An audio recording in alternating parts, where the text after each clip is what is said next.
So this is a pretty common problem in 3D modeling. We have a conical face here, and we need to create an extrude around this face.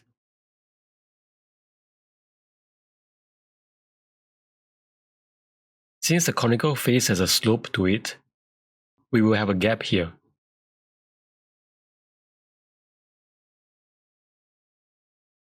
The obvious solution will be to simply create a profile that extends into the base of the cone.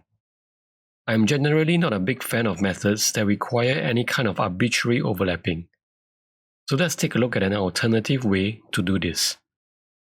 In Fusion, there are two commands that automatically extend to faces around them intelligently, and these are the rip and web commands. Let's try the rip command. Go to Create, Rip.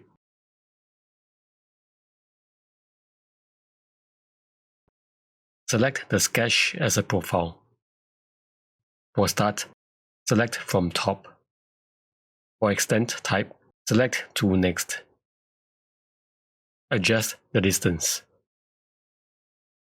You can see that it is extruding on both sides of the sketch. For Thickness direction, select one side. If the rip does not look right, try flipping the direction.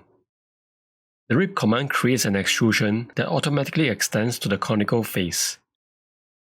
As I adjust the distance, the rip will adjust accordingly to keep that attachment to the conical face. Let's confirm.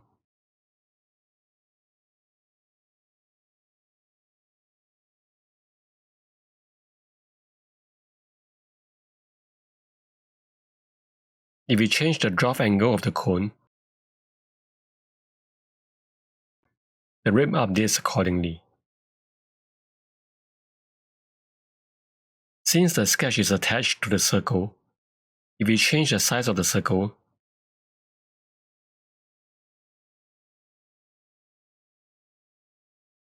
the rip will also update accordingly. With this method, we do not need to deal with the arbitrariness of overlapping sketches. Some might argue that this is an abuse of the rip command.